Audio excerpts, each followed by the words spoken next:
We are White Hat. We are the hug leaders for London, and we are continuing the series of inbound hugs, the virtual hugs, which have been running all of this year. We'd love to get back to our real events, and hopefully one day next year we will be able to do that. But the advantage of having a virtual hug is that we can bring really the best of the best from all over the world to talk to the community. And we've got a fantastic couple of speakers here today. We've got Katie and Jillian from HubSpot. Jillian is the Senior Marketing Manager for Ads, and Katie is the Senior Product Manager for Ads for HubSpot. And ads are one of the things that we use a lot in our inbound campaigns. They're a great driver of traffic, great opportunity to bring people back to the website with remarketing. But many users, in my experience, don't know the full value of the HubSpot integration with ads. And that's one of the things I would love to dive into today and see if we can educate a little bit the community about what they might be missing. So I'm going to just keep quiet and hand over now to Jillian and Katie, who are going to take you through the HubSpot ads machine. Thank you so much. Awesome. Thanks, Claude. I'm going to do just a quick round of introductions to let you know who we're all talking to. So I'm Jillian. I've been on the advertising team here at HubSpot for a little over 2 years. Prior to that, I was managing digital ads at Logmein and IBM. And I actually just relocated from Boston to Dublin, Ireland with my husband. So we've been living here for about a month now. Definitely a weird time to move overseas, but we're making the most of it. Cool. Hey everyone, I'm Katie. I'm the Senior Product Manager for the ads tool at HubSpot. I've been at HubSpot for about a year, but I've been in the ad space for about 9 years, mostly in programmatic advertising, but I've also done social and search. I've done a lot on the publisher side as well as on the advertiser side. So just before we dive in, I want to do some level setting here. So this presentation is really meant to be an overview of the way that we do advertising at HubSpot. And I will preface this by saying that the ads program here is relatively new. We really started investing, significant ad dollars beginning in 2017. Once we were able to prove out to our leadership team, to Brian and Dharmesh, that modern advertising can be part of an inbound strategy. I think with all of the advanced targeting capabilities, coupled with just the enormous scale that ads can have, it's really helped us to augment our organic and content marketing efforts. So it's not something that we solely rely on to drive demand, obviously, but I'm going to share where we've found success, and then Katie will walk us through how to make it a little bit more practical for you to implement if you're using the HubSpot platform today. So just to get us started, so around 90% of our team's efforts are focused on direct response advertising, primarily on Facebook and Google. We do a bit on LinkedIn. I always get asked that question, but costs then do tend to be about 3x higher than Facebook. And even though it is largely a B2B audience on LinkedIn, we just haven't seen that sort of quality pan out yet and really make up for the expensive clicks and impressions since, all of the direct response advertising that we do. We try to tie back to revenue for the business, which I'm going to get into, a little bit more later. And then recently, we've started running more brand awareness campaigns to support some of our major product launches like CMS Hub and Marketing Hub Enterprise this year. And the goal for us with brand is really to shift the perception of HubSpot from being, more than just a marketing tool for small businesses, with all of the product enhancements that we've made over the last few years. And then lastly, one thing I'll add from an operational standpoint, at HubSpot, we're a small but mighty team of 3 marketers who manage all of this globally for the company. I think we're running ads in something like 32 countries and 5 or 6 languages. And, we kind of like to think of ourselves as a sort of in-house advertising agency. So From an overarching strategy perspective, we try to structure our ad campaigns as well as our team based on the flywheel methodology, so that we're truly, being good inbound marketers and we're delivering the right message to the right audience, depending on where they're at within our buyer's journey. And really aligning the messaging and the audience strategy has been key to our team's success, I think. So I'm gonna dive in a little bit deeper here and take you through some of the methods that we're using and then what this kind of looks like at each stage of the flywheel. So really 4 methods to making this framework successful. The first is pixel targeting. This is using the Facebook, LinkedIn, and Google pixels, which are just pieces of JavaScript that fire on our site when visitors take certain behaviors. So for example, it allows us to stop serving ads to someone once they've downloaded an ebook or become a customer. And then list targeting, and this is where we sync contacts from HubSpot into Facebook, and it's really a huge product benefit that our team really heavily relies on for our audience creation. And Katie is going to take us a little bit, we're going to dive into this a little bit deeper in a couple slides. But list targeting then powers lookalike targeting. So once you sync a list from HubSpot over to Facebook, you can then tell it to go find more people who take similar actions online and put them into a lookalike audience. So this is something that our team really relies on. We've seen a ton of success with. Last one here is interest-based and demographic targeting. So each platform basically has different preset behavioral categories that you can layer onto your campaigns. So for example, if you're trying to run a campaign that's targeting entrepreneurs, Facebook gives you the option to layer on a category for anyone who's interested in entrepreneurship.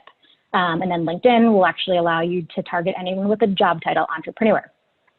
And the one thing that I'll say about interest-based targeting is that we've seen a lot of less experienced advertisers actually sort of overuse this approach. As marketers, I think we like to think that we know exactly who our target audience is, right? Like we have this persona and we see all of these behavior categories like job title as entrepreneur or, interested in travel. And, we think like, ooh, perfect. And we layer it onto our campaign and boom, we're done. But we've actually found that guessing at our target audience through certain interests and behaviors is much less effective and than using something like a lookalike audience to run your campaigns. So this is just kind of from my experience. I'm going to go sort of into how we use each of these methods differently at each stage of the journey next. So mentioned earlier with the attract stage, with brand awareness ads, we're really trying to solve a perception problem that exists. So we're going after business decision makers who maybe have never heard of HubSpot, or maybe they don't know that we have a CMS solution, for example. So tactics here include driving traffic to blog posts with helpful content, targeting people who have never been to our site before, again, according to that Facebook pixel. We might promote video ads with the objective, being video views here, not conversions. And we've actually recently started experimenting with Spotify, Hulu, podcast ads, and promotions on NPR, National Public Radio. And I will say that it is pretty hard to measure some of this stuff. I'm going to get into that a little bit later. But for targeting at this stage, we're primarily using lookalikes of people who have been to our blog before or have watched organic videos on our Facebook or YouTube channels. And this is also the one stage where I will say that we do leverage some interest-based targeting, since the campaigns, again, aren't conversion focused. They're more focused around a particular topic of interest. So next, it's all about engaging these audiences who are now aware of HubSpot. And then we're trying to convert them, move them down the flywheel into leads or contacts in our database. And we do this in a couple of ways. So the first is by retargeting. So either blog visitors or maybe people who watched 50% or more of one of our organic or brand videos. or if someone, came to our website blog, for example, and read, which website security services are a must-have for your business, they might then see an ad to try our website grader tool to assess their own site security. But it's definitely not all retargeting, and actually these audiences tend to be pretty small and niche. And you don't really have to have, millions and millions of site visitors or video viewers to make the engagement, lead generation engine successful. This stage, we've also seen a ton of success with really targeted lookalike audiences. So creating a lookalike of people who have already downloaded a particular offer, like our website grader tool, for example, will then tell the platforms to go out and find more of those people. So moving further along the flywheel, retargeting our existing content leads or contacts with more product-focused ads to get them to start using and getting value out of the actual software. So tactics here, really include using lookalikes of existing product users. And this is also where we start to leverage Google search ads to really capture demand for anyone who is searching for our brand terms, obviously, and also like high intent non-brand terms like CMS software. We really want to make sure, we're at the top of the SERP there to capture that demand. Cool. Thanks, Jillian. So I'm just going to go through a little bit about how you can create these using HubSpot. So if you have the pixel integrated through our tracking code, which I'll go into in a few slides, you can actually create website or pixel-based audiences in Facebook, Google, or LinkedIn right from HubSpot. So you can do it based on specific pages they visited or specific actions, which, as Jillian said, is really helpful for retargeting kind of anonymous visitors that haven't quite turned into a contact yet. And then one of the really important things you can do through HubSpot is send in contact list audiences, and those you can use for remarketing or retargeting users, but you can also use them as your seed list for lookalikes, and that's really where you get a lot of power from the networks because you're able to give them a list like, hey, these are all my high value customers, and they'll go and take that and be like, oh, here's 1,000 more people who look just like your high value customers, like they're probably more likely to convert. So that's super important. And then on the next slide, I'll go into some of the examples that we use at HubSpot. So as Jillian alluded to earlier, we have lead scores that we assign to our different leads. So we like to send in lists based on those different scores to retarget those users.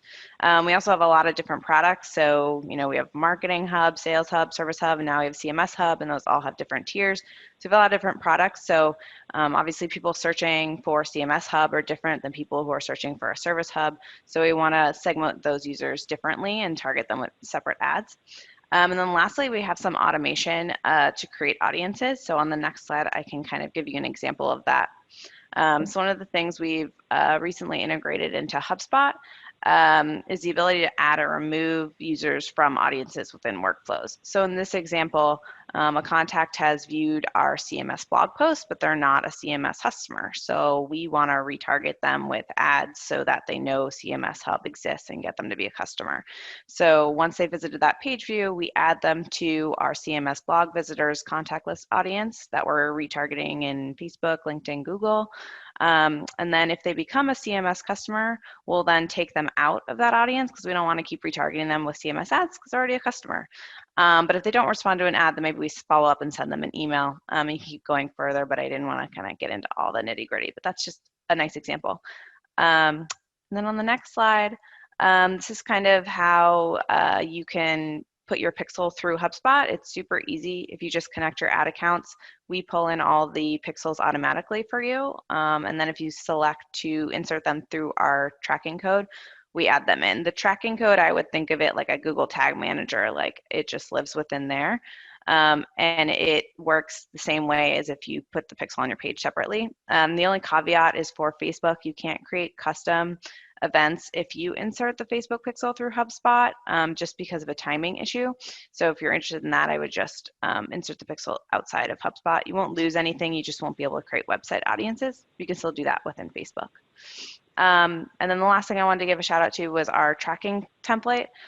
So when you connect your ad accounts, I highly, highly recommend you turning on auto tracking, because we'll add these HSA parameters you see on here. This one is for Facebook, or this one's for Google. But this is how we're able to connect all your data downstream. So this is how we're able to show you like 10 contacts came from this ad and 2 deals came from this ad. And that's how we're really able to show you ROI, which we'll go into in a little bit. Cool. Yeah, so we do leverage the HubSpot tracking template at HubSpot for our ads. But like Katie was saying, the one sort of limitation with the HubSpot ads tool is setting up custom conversions for Facebook. So this is where you might want to think about leveraging something like Google Tag Manager, like Katie said. So we do also use Google Tag Manager at HubSpot to place the pixel, the Facebook pixel, and set up custom conversion events that really do make a lot of this really advanced and specific targeting possible. And with Google Tag Manager, you know, it's really simple enough for a marketer to use. Even these sort of advanced like pixel strategies are really straightforward.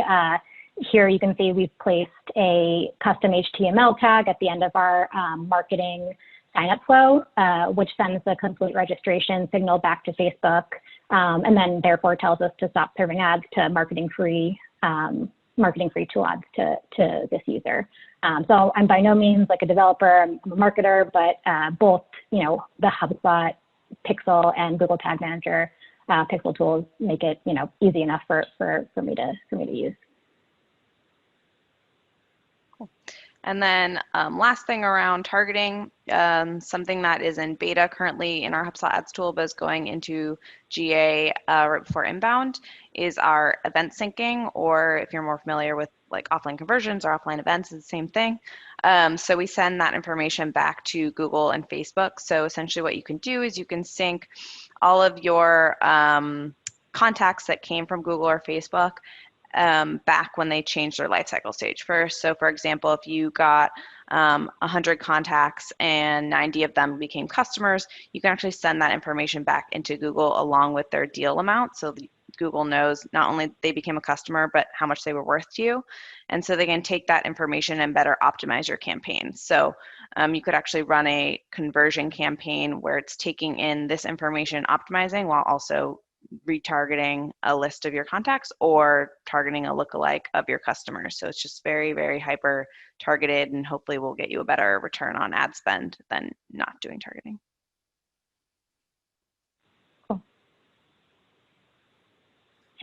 We've touched on reporting and measurement a little bit. I want to talk about sort of what we optimize for and report out on at each stage here at HubSpot. So the first is brand awareness.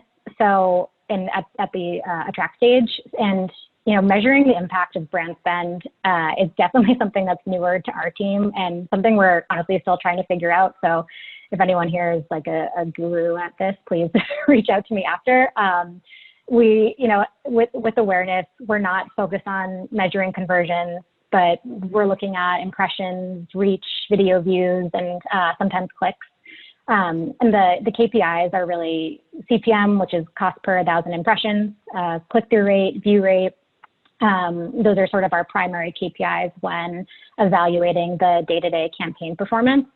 I think it gives us a sense of, you know, are we delivering impressions at scale to an audience that's engaged enough to either, you know, click through to our site or watch, you know, an entire video ad, for example.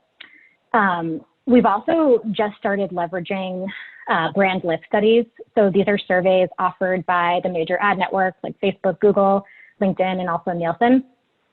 So if you meet a certain spend criteria threshold on each of the platforms, it's essentially like a holdout experiment where half of your audience sees the ad, the other half doesn't. And they'll then survey both groups on questions like, you know, brand awareness, have you heard of HubSpot? 2 is ad recall. Have you seen an ad from HubSpot in the last 30 days? And then 3 is consideration. So would you consider purchasing HubSpot CMS? And then if there is significant brand lift, which we're starting to sort of measure over time, the idea is that the group who was exposed to the ads would be more likely to answer favorably to the questions and also search for the product, which is data that we get back from our Google team. And then our team has also started doing some really early work with regression analyses here to see if our brand spend is positively correlated to organic and direct site traffic, as well as product signups, which both of which we know are really valuable to the business. So even though awareness isn't, our primary goal isn't to drive conversions and revenue, seeing if there's like sort of a halo effect with the brand spend on some other business metrics. And then for direct response KPIs, these are much more sort of concrete and tangible metrics that we're used to looking at in order to measure success. CPA, LTV, ROAS, I probably use like 50 acronyms a day when I'm talking to my team. Cost per conversion, or CPA, is great for day-to-day campaign optimizations. We have a threshold or a goal for each campaign in each region. But our sort of North Star metric, I would say, at HubSpot is ROI, or ROAS, or return on ad spend. And in order to figure this out, we need to know the lifetime value, or the LTV, so how much each lead or conversion is actually worth to the company over its lifetime. I don't want to get too much into the weeds on LTV. It's different for every company, obviously different for every business. It's an average. It's using a lot of assumptions and pretty complicated financial inputs, but it's really super important for you to understand what it is for your business, and then to calculate, like I said, the return on ad spend, or the ROI for your campaigns. So I'm probably going to ask this question, or if you've ever managed an ad budget, you're probably have been asked this question before, and this is what our VP asked our team probably back in 2017, before we really got a good sense of our unit economics. But I think it's actually a much more complicated question than you'd think. I'm going to take us through a really simplified example to hopefully try to illustrate how you should think about starting to answer this for your business if you don't already know. Okay, so we have two campaigns, campaign 1, campaign 2. They've both spent around $50,000. Campaign 1 drove 1,000 leads. Campaign 2 drove 2,000 leads. $50 CPA for campaign 1, $25 CPA for campaign 2. So the question is, which campaign performed best, and what should we continue to run and invest in? Yeah, so campaign 2. Based on this data, right? It had a $25 CPA versus a $50 CPA. But it's actually a trick question. So without LTV here, we actually have no idea what each of these leads is worth to us, regardless of how much it costs, right? So before you can really answer the CPA question, you need to answer what is a good ROAS question for your business. So at HubSpot, we use $3 as our minimum threshold. So for every $1 we're putting in, we're getting $3 back, basically. And if we know, that each of our leads are worth $100 to us at the company, we should be aiming for the $25 CPA. In this example, however, we know that the leads from campaign 1 are more valuable. They're worth $500 to us at the company, and they're netting a $9 ROAS. So going back to the question, we should continue running this campaign over campaign 2. And just a fun fact, we actually asked this interview question on our team, and very few people have actually gotten it right. I'm pretty sure I actually got it wrong when I interviewed a couple years ago and fell for the $25 trap, but I think it makes for a good teaching moment. Very simple unit economics. Cool, thanks, Jillian. So you can actually do this in the HubSpot ads tool, which is pretty cool. So we bring in all of your deal revenue if you use Sales Hub, and kind of show you your return on ad spend right there in the platform for you. But don't worry, if you don't use Sales Hub, we also have a way where you can estimate it in settings and just kind of give an average customer value per customer if you want instead. And then the last thing I wanted to go into on the next slide was we have kind of a cool beta in the ads tool coming at the end of October, which I think kind of ties a lot of these pieces that Jillian and I were talking about together. So we've kind of created what we're calling internal in the product an ad sequence. So it's very similar to HubSpot's kind of attract, engage, and delight flywheel. So I'll take you an example of like the CMS product that we've been talking about. So in the first attract stage, you'd probably create an ad that's talking about the value of the CMS hub, but you're targeting a lookalike of people who look like your customers. To try to kind of warm up those leads before you try to convert them. And then in the next ad, you'd probably give more information, and we would be retargeting the users who liked that ad and liked the page and had a view of the video, because we encourage users to put a video in that attract stage, because that's an easy way to kind of retarget users on Facebook that haven't actually like clicked or done anything, but they've viewed your ad, and you can create retargeting audience of those users. And on that ad, it would be a lead gen ad. And that's essentially an ad where a user fills out a form on Facebook, so they're never leaving the Facebook experience. So kind of in the first two ads, you're never taking them out of the Facebook experience. So it's a very like warm, low barrier to get those kinds of users. And then in the last stage, you would be retargeting leads that you got in your second stage and taking them to your landing page and really kind of trying to close the deal and turn them into a lead that will then chat to a salesperson and hopefully become a customer. So it kind of takes you through all three stages, and we kind of do that audience targeting for you on each stage. You can kind of just think about like what creatives and like what audience you're trying to go after. So if you use the HubSpot ads tool, look out for that kind of at the end of October, early November is the beta. Yeah, this is awesome. I'm low-key very excited for this. I feel like this is something our team like whiteboards out all the time, and it's going to be really cool and exciting to have this in the tool. So thanks, Katie. And that was all we had. I'd love to see if there are any questions. I can't see anyone. Let me see. Jillian, I have a question for you. If I can paraphrase one of the questions that came through chat, and it was relating to the lookalike audiences. I know HubSpot have a lot of traffic to their site. They've got a massive database of contacts that they're working on. Lookalikes from, for example, Facebook are recommending that you start with over 1,000 emails or phone numbers before you even start to look at lookalike audiences. Is it therefore true that it's not really viable for the smaller HubSpot users, for those with smaller data sets, to actually go after the lookalikes? Yeah, so yeah, you do need a minimum of 1,000 contacts in order to create a lookalike off of. That is true. I think one, like Katie brought up a good strategy too that we leverage here. It's starting off with like a video campaign and gathering like a bunch of thousands of video viewers. You know, a cost per view on Facebook is really cheap. It's like 2 cents. So doing something like that, getting a list of viewers that you can then create a lookalike off of. They watched X% of your video. They've shown some interest in your brand.